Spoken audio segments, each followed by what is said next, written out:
Bonsoir à tous et merci de préférer l'actualité sur Eden Télévision. En voici les titres. Descente du maire Georges Bada de la commune d'Abomey-Calavi sur la route interétat numéro 2 à hauteur de la CEB de cette même commune pour constater les dégâts à l'issue d'un accident de gros camions. Les précisions sont à suivre dans ce journal.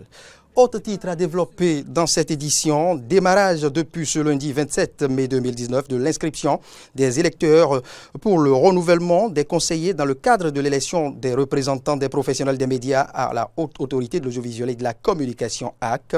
Vous suivrez les détails dans un instant. Et puis en interactualité, des Français ont été arrêtés et condamnés en Irak pour appartenance au groupe État islamique. Voilà pour le sommaire.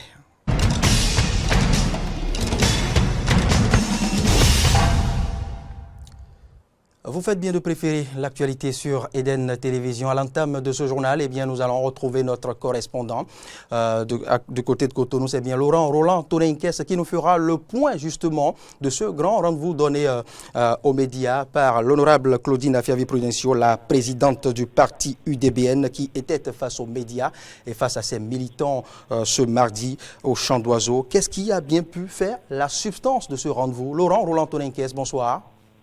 Bonsoir, Loris Frédéric d'abord. Eh bien, dites-nous pourquoi ce rendez-vous, pourquoi maintenant et quelle en est la substance?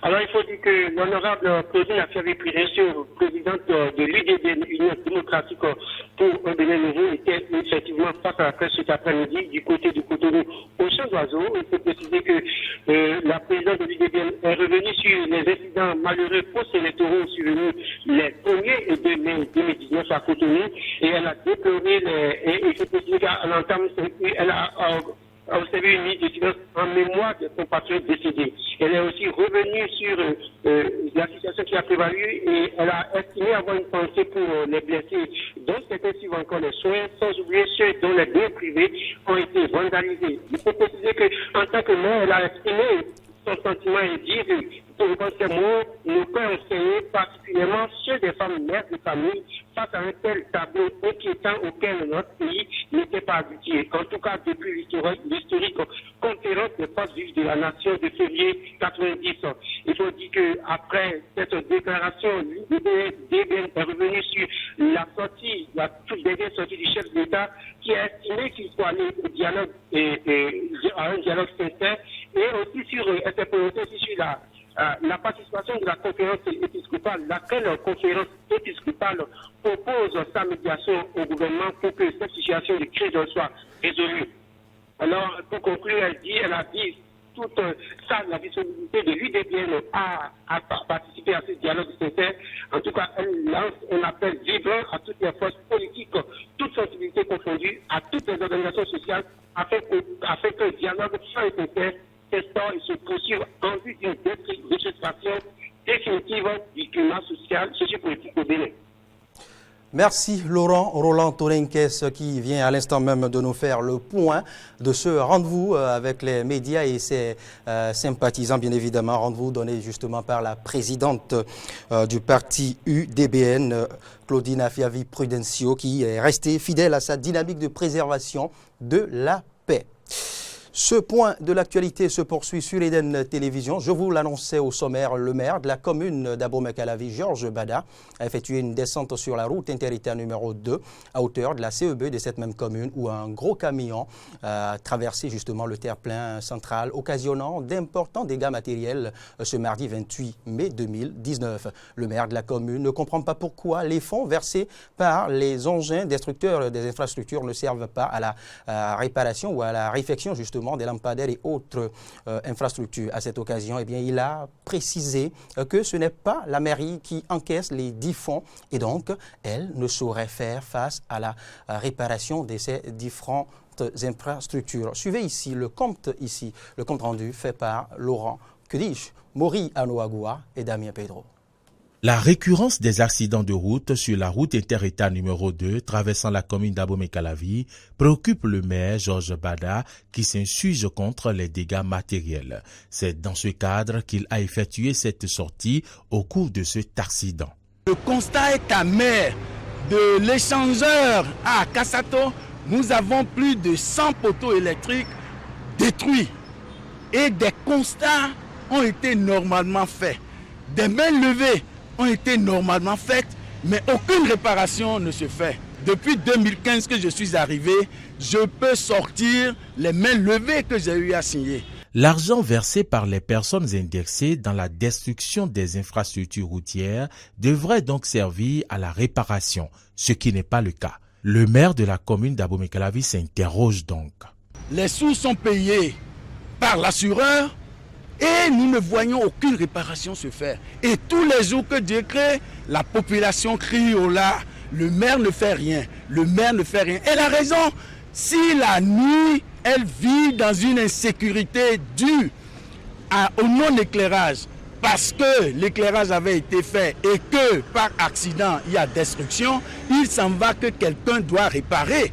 Qui doit le réparer? C'est la mairie, c'est les mairies qui doivent le réparer. Les mairies n'encaissent pas le fonds qui est facturé aux accidentés pour leur responsabilité. Pour Georges Bada, l'on ne saurait continuer par tolérer cet état de choses où l'édifice public endommagé et pour lequel les frais de réparation sont versés restent tels. Nous voulons mettre la main dans la pâte en disant que les réparations doivent se faire. Et nous attendons tous les services concernés les jours à venir pour qu'on s'asseye avec la mairie d'Abomey-Calavi pour tirer au clair ce dossier qui ne peut plus durer. Le fonds routier est donc interpellé dans ce dossier et pourquoi pas les députés de la 8e législature qui doivent saisir la balle au bond pour adresser une question orale au gouvernement.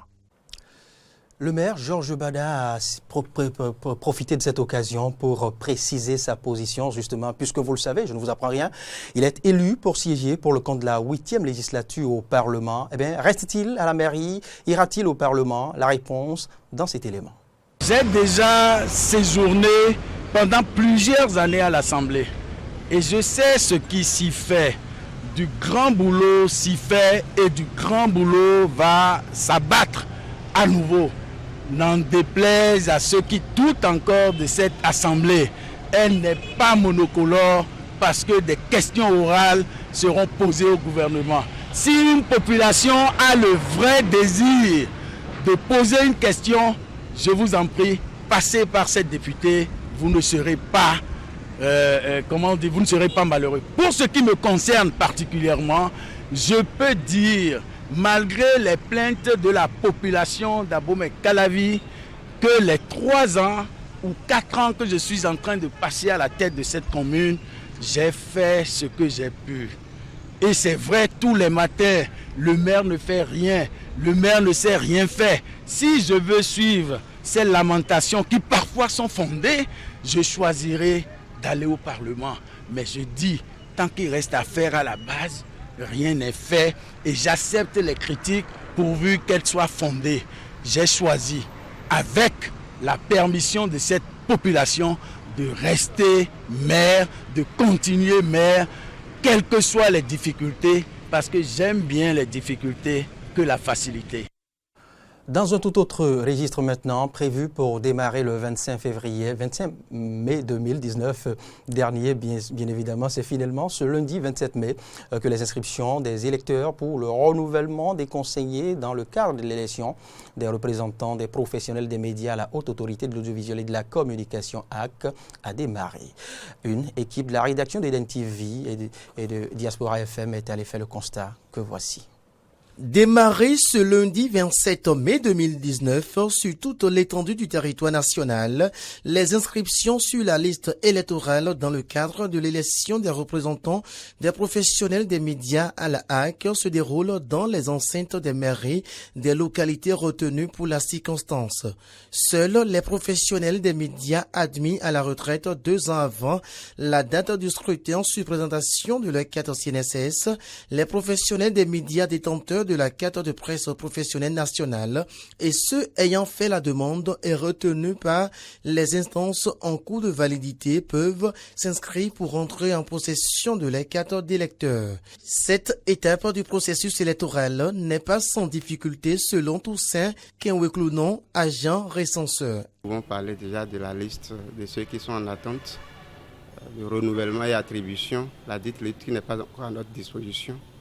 Je crois que c'est ça qui constitue ici notre difficulté majeure. Merci beaucoup. Une situation que déplore Adrien Tchomankou, directeur de publication du quotidien Fraternité. Que la HAC joue sa partition. Vous ne pouvez pas savoir tout ce que j'ai laissé comme travaux maintenant. Je me suis déplacé avec ma pièce d'identité parce que après tout je suis éligible. Je dois faire mon choix, j'ai le droit de vote. Mais on me dit que la HAC n'a pas affecté nos listes. Si nous devons voter sur la base d'une liste, pourquoi ne pas amener la liste? Les professionnels des médias attendent avec impatience la disponibilité de cette liste pour entrer en possession de leur carte d'électeur avant la date butoir qui est pour le dimanche 2 juin 2019. Autre volet, une mission de la Banque mondiale s'est rendue ce dimanche 26 mai 2019 sur le site de la mare aux crocodiles de la commune d'Aplaroué. Ensemble avec le préfet du Koufo et les autorités en charge du cadre de vie dans le Koufo, cette mission est allée prospecter les possibilités d'un aménagement de site pour une meilleure cohabitation entre les crocodiles et les populations riveraines. Reportage Jonas Bouchi. À Huictan, dans l'arrondissement de Kissamé, commune d'Aplaroué, un réceptacle d'eau pluviale s'est progressivement transformé en une mare que les crocodiles ont colonisée par la suite. Sylvain Darouet, le maire de la commune d'Aplaroué, nous fait l'historique de cette mare aux crocodiles. L'eau de ruissellement qui envahissait ce domaine a fini par s'installer pour que l'on ait un lieu où l'eau est devenue stable. Ça fait que d'autres projets nous ont aidés à arranger, à aménager cette mare. Et les crocodiles, vous savez que c'est des espèces dans la nature qui se promenaient, ont commencé par visiter et prendre refuge au niveau de cette mare. La reproduction a continué et c'est devenu la mare aux crocodiles. Entre-temps, c'est un lieu où les gens venaient puiser de l'eau. Mais présentement, les crocodiles aussi prennent là comme leur maison, là où ils doivent se réfugier. Ces crocodiles ne se sont pas simplement contentés d'une conquête du point d'eau du village. Ils confondent parfois les habitations environnantes à leur cours de récréation. Le chef de mission de la Banque mondiale, Abdoulaye Gadiéré, n'aurait jamais cru à une si étonnante cohabitation entre crocodiles et population s'il n'avait effectué cette visite à Huictan ce dimanche 26 mai 2019. Ces crocodiles viennent jusque dans nos hameaux, dans nos maisons pour pouvoir attraper les poules, même les moutons. Les crocodiles prennent nos moutons. Entendre c'est bon, mais venir voir c'est encore mieux. Ce que nous avons vu ce soir, j'avoue que nous-mêmes nous avons des frissons. Et c'est pourquoi je voudrais saisir cette opportunité avec la permission de monsieur le préfet pour demander à ce que les femmes puissent toujours avoir les bébés sur le dos. Jamais un bébé seul en train de se promener dans ce village, s'il vous plaît. Parce que ce qu'on a vu est suffisamment dangereux. Pour résoudre cette énigme de préservation des espèces protégées et la sécurité des habitants de Huictan, le programme de gestion du littoral ouest africain, WACA, un programme de la Banque mondiale, se propose d'aménager le site. Le préfet du Koufo, Christophe Megbedi, se réjouit du double intérêt de cet aménagement. Non seulement l'effort sera fait pour conserver ces espèces, mais c'est qu'en même temps, cela nous permet de développer l'écotourisme, puisque c'est un étang qui est dans une communauté. L'aménagement du site va créer une paix autour de ce site-là, et il y aura un rapport sain entre le site que nous voulons conserver et les communautés. Rêvant déjà d'un imminent démarrage des travaux, les habitants du village de Huictan témoignent leur gratitude à WACA et à MEN ONG qui sera le bras opérationnel pour l'exécution des travaux.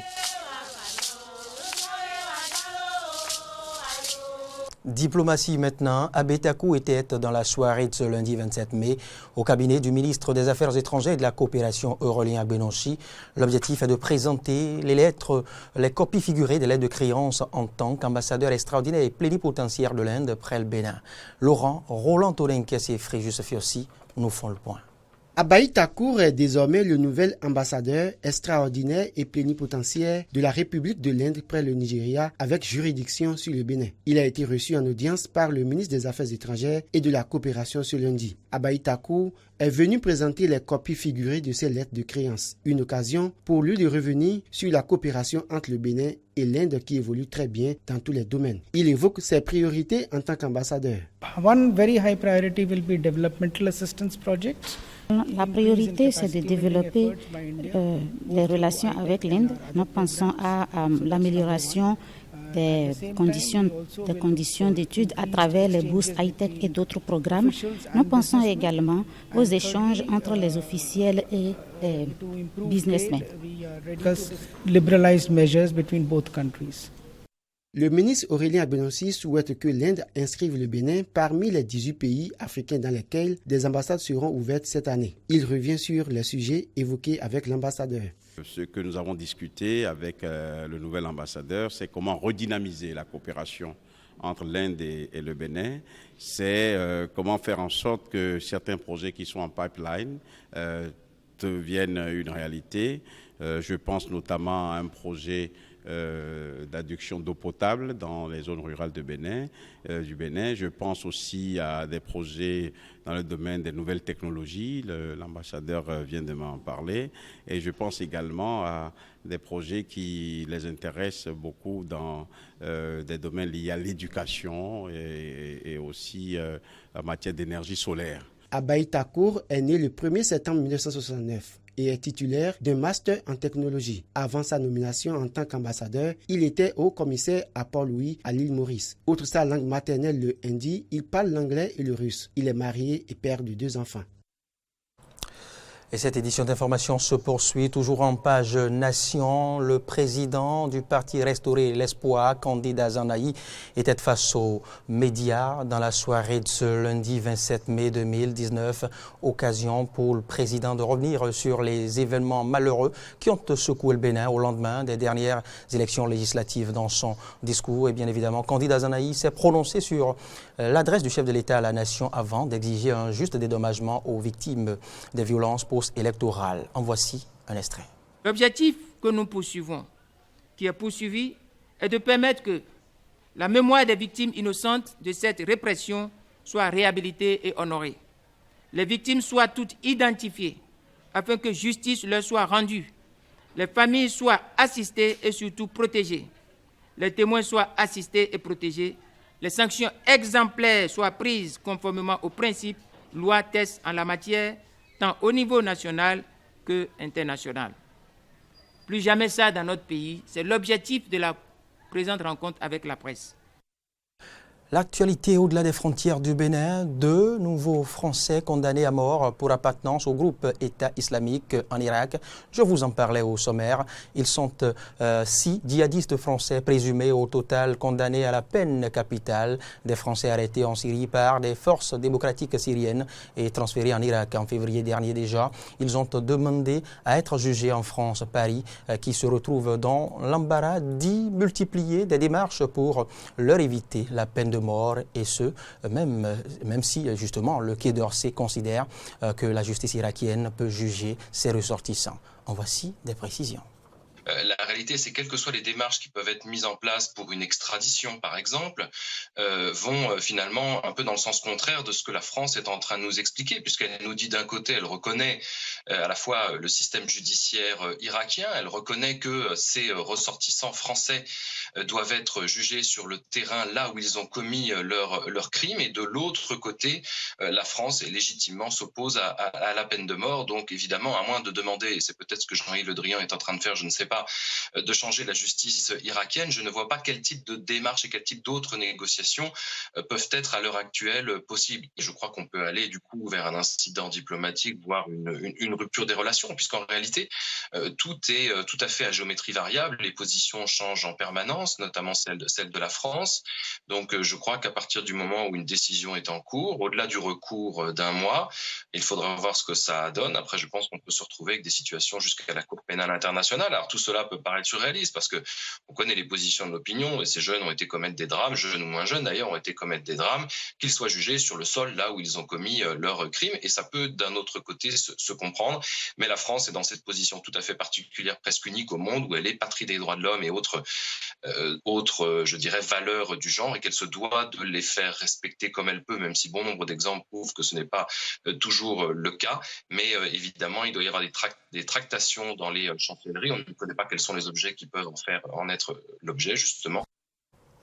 On revient sur le continent africain, plus précisément au Sénégal. Depuis 4 ans déjà, ils déambulent entre les voitures et les passants. Leur objectif, vous ne le savez peut-être pas, c'est de récolter plus d'argent que possible pour préparer et distribuer bénévolement des repas aux passants pour la rupture de jeûne dans les rues de Dakar. On demande de l'argent au milieu de la route, les passants nous donnent. C'est avec ça qu'on achète du café, du sucre, des pains, et donner aux gens à l'heure de la rupture du jeûne. Bon, il y a des bonnes volontés qui donnent jusqu'à 10 000 francs. Mais tout ça, je peux dire que c'est leur propre bien, quoi. C'est là qu'on organise la marmite du cœur pour offrir aux nécessiteux, aux gens qui sont coincés dans la circulation à l'heure de la rupture ou à n'importe qui se trouve dehors à l'heure de la rupture, s'il veut, on lui offre le repas de la rupture gratuitement. Donc voilà quoi. C'est pas tout le temps qu'on peut arriver à temps. Avec les embouteillages qui est en fait ces derniers temps,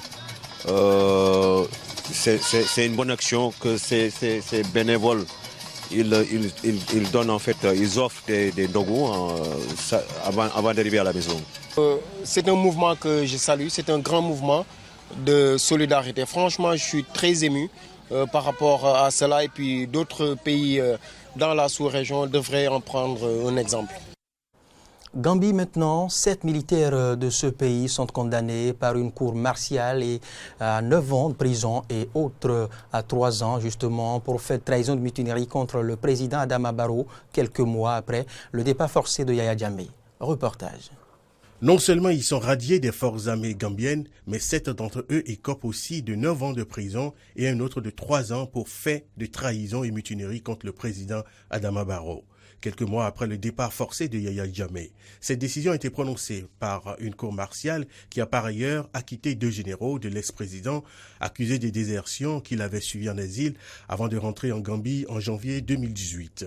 Les condamnés et leurs proches ont réagi au verdict par des cris de pleurs, a rapporté un correspondant de l'AFP. C'est de la justice sélective. Vous ne pouvez pas nous empêcher d'avoir droit à la justice. Nous allons poursuivre les procédures judiciaires en allant devant la cour d'appel jusqu'à la haute cour de justice. Le président de la cour martiale, le colonel Salifou Bojanga, a indiqué que les condamnés avaient comploté l'arrestation de ministres et responsables de l'armée et créé un groupe WhatsApp pour planifier des attaques contre la force de la communauté économique des États de l'Afrique de l'Ouest, CEDEAO, dans la région d'origine de Yaya Jammeh. Sur les 12 militaires détenus et inculpés depuis 2017, la cour martiale de Yedoum, à 25 km de Banjul, en a acquitté 4 et reconnu coupables les 8 autres la semaine dernière avant de prononcer les peines ce lundi. Et oui, ce sera donc tout pour ce point de l'actualité sur Eden Télévision. L'actualité se poursuit sur nos différentes plateformes Facebook, Twitter et YouTube et sur notre site internet www.benin-eden.tv. Bonsoir.